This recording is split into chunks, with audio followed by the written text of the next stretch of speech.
What's up, everybody? Welcome back to Total Disruption. Good morning, Dr. Clendenning. Good morning, the Michael How are you today, man?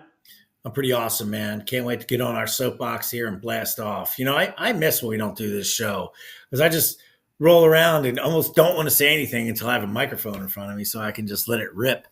Um, and as controversial as things can get, again, this is the theme of today, and I want everyone to pay attention about the theme of today. What we're going to talk about is, are you trying to impress people you do not know? Are you trying to win them over?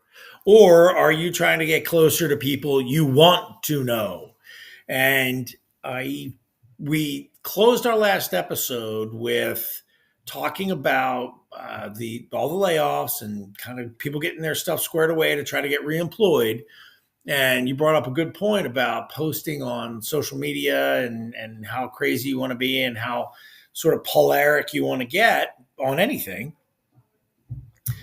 And it's okay if you're in a space, right? I'm going to jump right in here and I'll hand the baton over to you. If you're in a space person out there who's trying to get something done, whether you're trying to get a job again, you're trying to sell something, you're trying to win someone over, join a group, be a part of a club, raise your kids, whatever it is, when you start to project your persona, there are several layers of what's going on. There's the inner thoughts that you keep inside, and sometimes they all come out. Sometimes it could be a mistake, or sometimes it could be an awakening. It all depends. It's either a meltdown, it depends on who you're talking to. It's a meltdown or a manifestation, and it's all subject to interpretation. No judgment here. As you know, Total Disruption is a judge-free zone. I don't care about anything. I care about everything, and I care about nothing at the same time. It's either this sort of internal feeling when you sort of let the jack in the box and the final click pops and that gesture comes out. It's like, yes, there you are. All right, There but you am I are. naked in the middle of a wedding? Right? Like, am I naked in the middle of a wedding and I just came out of this box and it's like, wow, I've manifested this. Okay.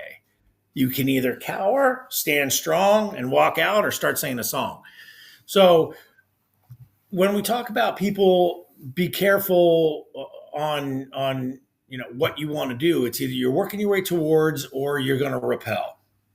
And when I'm talking about that, there's two schools of thought these days, man. Put your fist down and let it rip, and let the chips fall where they may. And we'll use the My Pillow guy as an example. And realizing what you're doing can either reject, attract, or affect audiences. And when you have a lot of responsibility and you're out there swinging for the fences and you're trying to get something done, is what you say matters. And it matters to the people and the partners that you're responsible for and to. And I'm not even saying that that's right or wrong, but if you're saying things out there, they're going to jeopardize 45, 50 jobs, 200 jobs, and sales are down and you have to pivot and figure out, okay, how do I attract more customers now that I did this? How do I rebuild my career? How do I advance? Who do I go to? When you hear all this, what do you think? What is your first gut instinct about letting that inner jack in the box out, creating alignments? And again, remember, we're not talking about good or bad. We're just talking about attract, repel, and who you're worried about and what you're worried about and what you're willing to go through to let that jack in the box stay out. Go ahead, Jake. You threw some crushingly good quotes out right there, by the way. Like the one I want to catch on is, and I quote, Michael Libercci, I quote, it's either a manifestation or a meltdown. Like, dude, that needs to go on a t-shirt right now. It needs to go, like, if you're running marathons, that should be a sticker across the back of your shirt or shorts, man. That's a good one. Like I geeked out all over that one. So, but all right, so I digress. Let's roll back into what we're actually talking about. I was just so happy about all the awesome quotes he was throwing out. I'm So prolific. what we're talking about here. So I'm gonna, all right, fine. Let's go extreme on this. I'm gonna use an example that everybody currently knows, that he is absolutely everything he puts on social media. You guys are going to catch on to this pretty quick. Everything he puts on social media is I'm just going to let it rip. and I'm going to see where the chips fall and see how it lands. I don't care what anybody else thinks. I'm going to say it. And he has got an extremist audience, is what I would call it at this point. Now, I'm using this one example, and I'm back into more tangible results. He has an extremist audience. He either has people that adamantly hate him, cannot stand anything that comes out of his mouth, therefore everything is evil, he is the devil, is exactly how they feel about him. And you have the opposite, that absolutely love him, think he is just the next thing since sliced bread. There is very few people in the middle, and depending on what comes out of his mouth on a particular day, those audiences will switch. They will move a little bit. And really what will happen is it's not even, right? The hate versus love is not even. What you see is he'll say something and the I hate you more will get much bigger. The love you audience does not necessarily grow, but the I'm really angry with you audience tends to grow, and get more angry, and they're just glomming onto that. Super public figure. Super public figure. Here's the deal, guys. His influence is not different than yours in what you're putting out there. And this is where Mike is saying, it's either a manifestation or a meltdown. Everything you put online, and I can't remember who told me this. It might actually be, I'm going way back, like 27 years ago. I would have had someone when I was in construction and development, that his name was Bob. Bob owned the company, still has a company in Alaska. It's called the Peterson Group, builds custom homes. And at the time he said something to me, and I've carried it with me, and I had no clue what he was talking about at the time. He said, no matter what you do and everything you do, somebody is always watching. Everything is a job interview. So somebody is always looking at you from somewhere, whether you know it or not, as there's an opportunity out there for you to connect with that person. They've got something bigger in store for you, whatever it may be, one way or the other. Everything is a job interview. Now, does that mean you got to go through life wearing the jacket and the tie and everything you do is, you got to look like you're showing up to a job interview? No, it does not. However, somebody's always watching. And that is the biggest piece of where we are in this universe of, I'm going to call it keyboard courage, in what people are throwing out there online, how they're showing up online. It will affect you. It'll have resonant results of we talked about layoffs. We talked about these layoffs here, and there's in the fiscal year fourth quarter, 1 million layoffs in the fourth quarter. That's not even a total for the year, but the total for the year is pushing 3 million, but the fourth quarter layoffs were 1 million.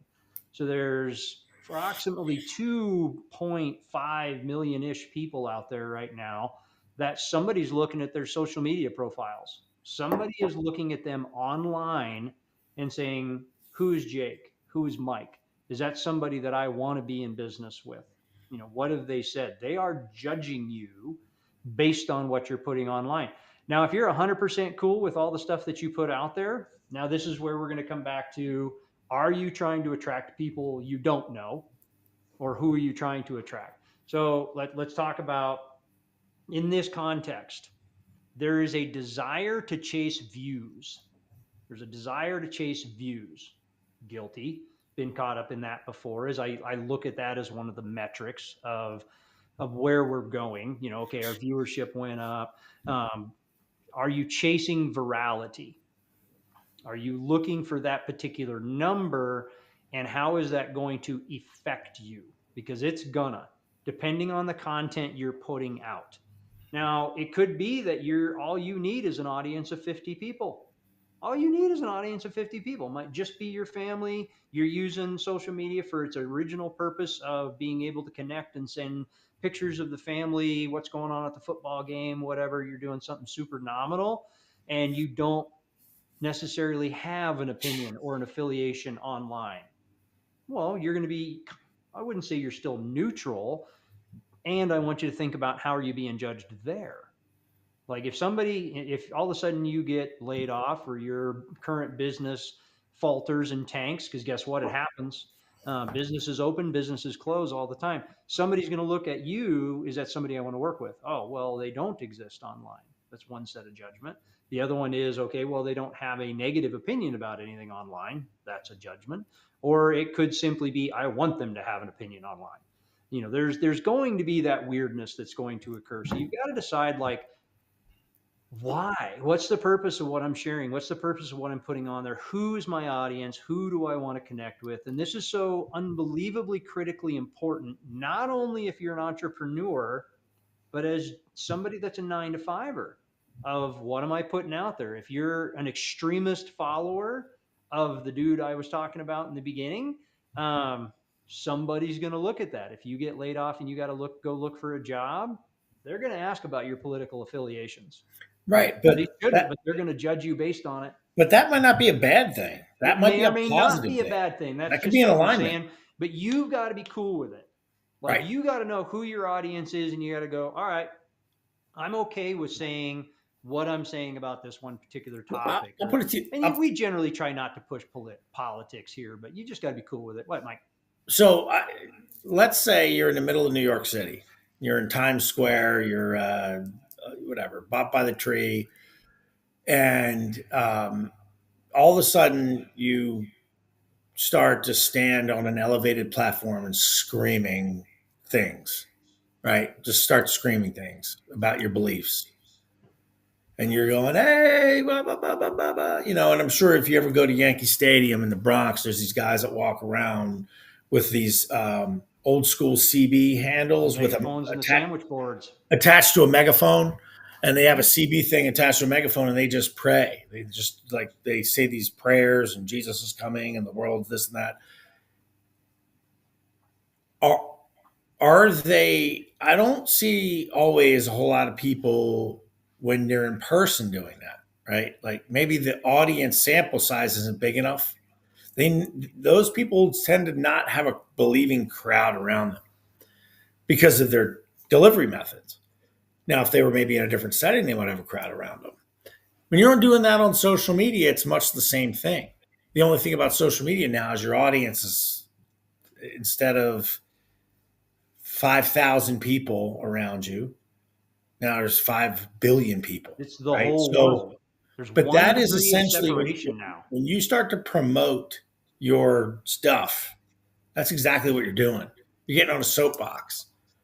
And regardless of the delivery mechanism, yeah, you'll attract your repel, but do you want to be that kind of person? If so, good.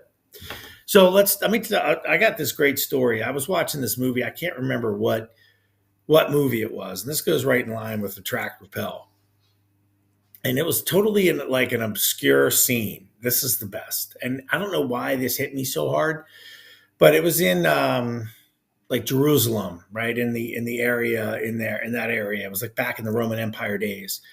And these two people were walking, and you can picture like the ruins, like in Rome and the Greece, kind of how technical and up and down and marbly everything is. And they're walking through this weird tight street. And all of a sudden this guy is in his beard and his long hair, and he's planing a piece of wood.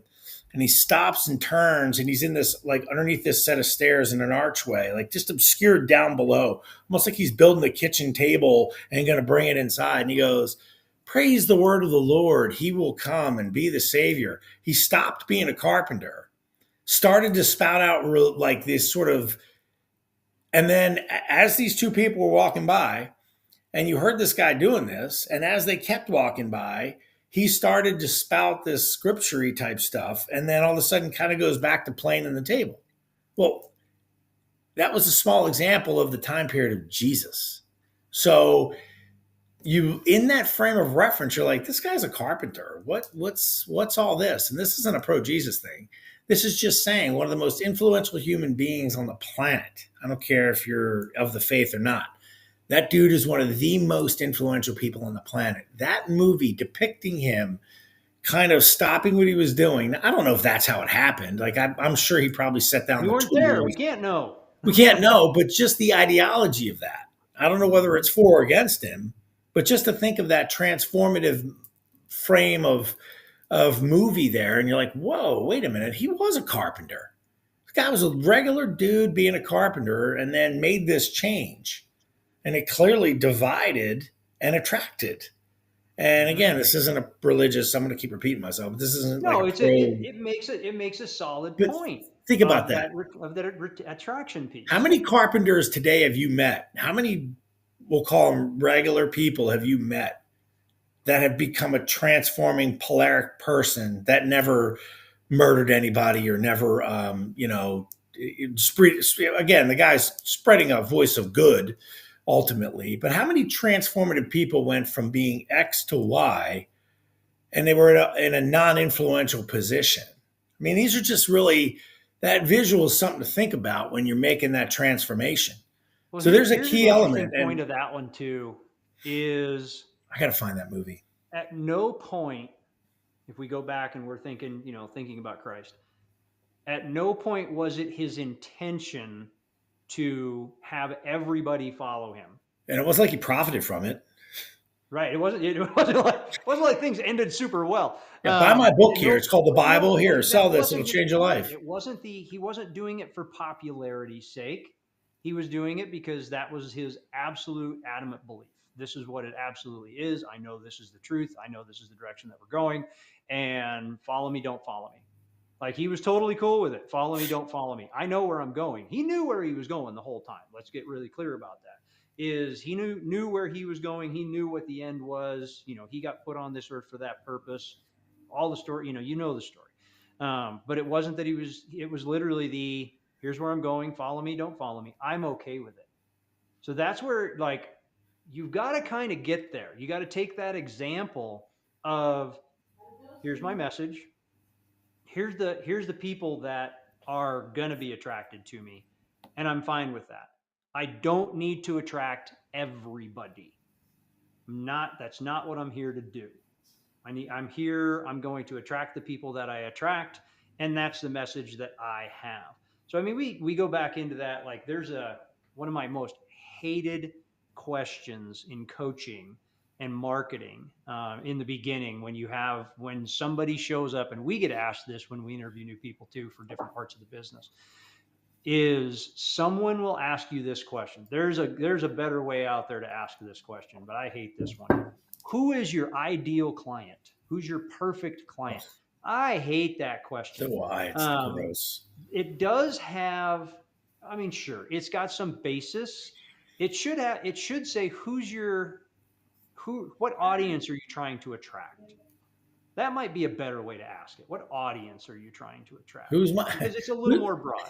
Who's my ideal client? Breath and a bankroll. There you go. Right, but okay, so now we get back to the original algorithm of that's everybody. Well, it's not everybody. Not everybody's breathing, and not everybody has a bankroll. But like when it comes right down to it, you can't attract everybody, but you can't also fixate on only trying to attract one person, like one exact thing. If you only need one client to run your business, okay, I'm wrong. I will own that one. Let's go find the one dude that you need to get in business with that's going to help you build the empire that you want to build. Cool.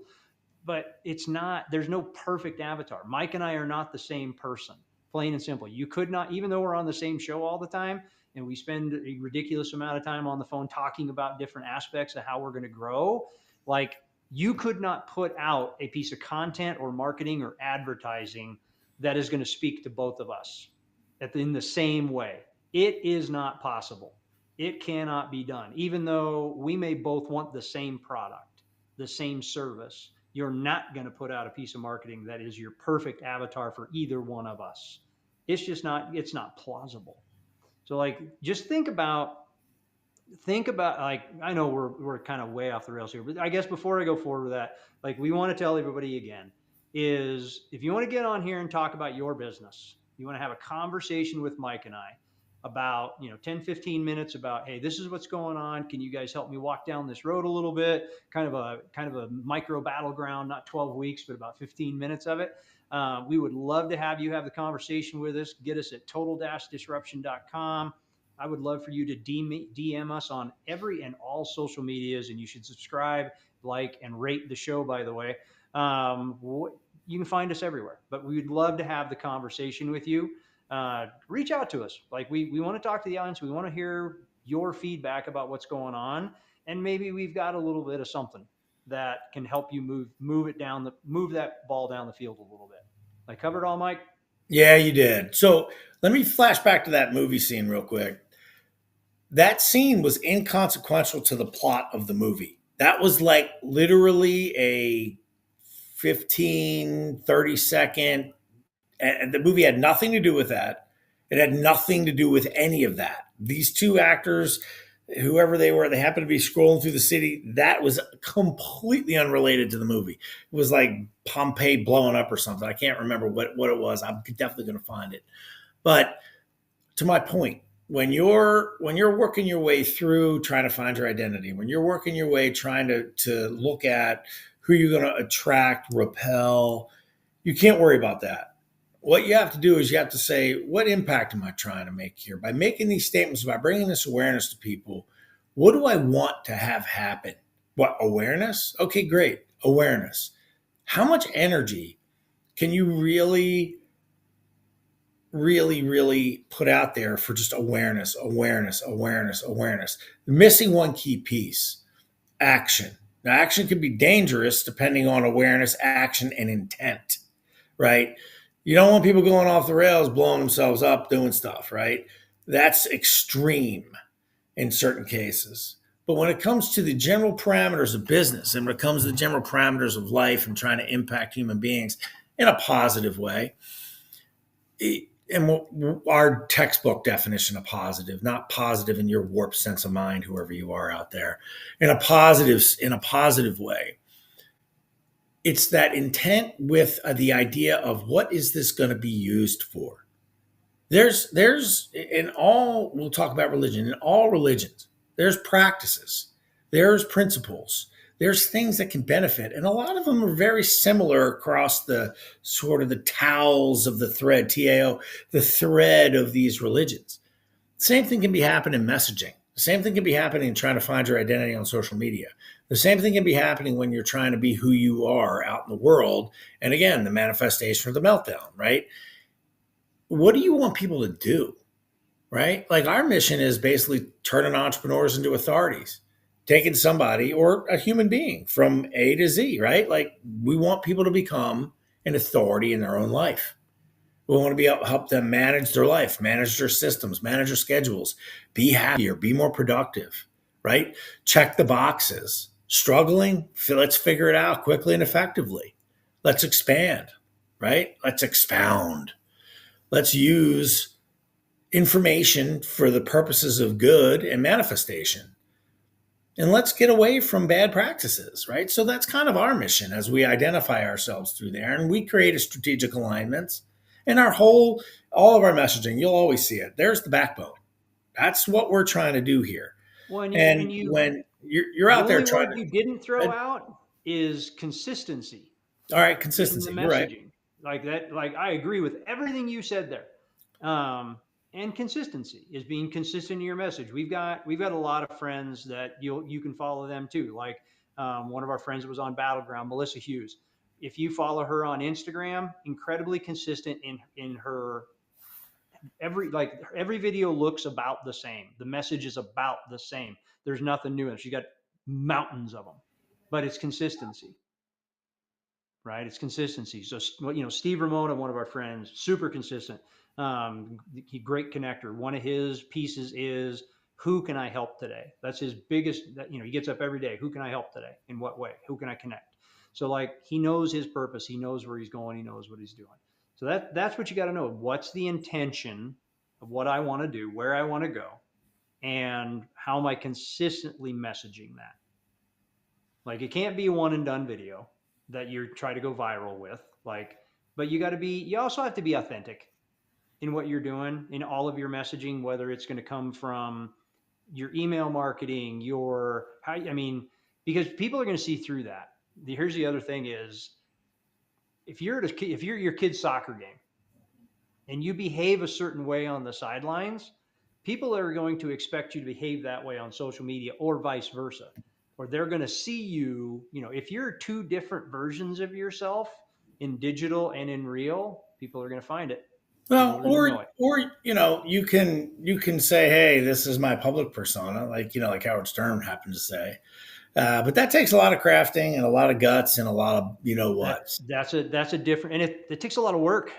Well, Like you and I have no desire to have a public persona and a private persona. no, I don't operate that way because it's too much effort for me I to do like that. being I might me. as well just be me authentically.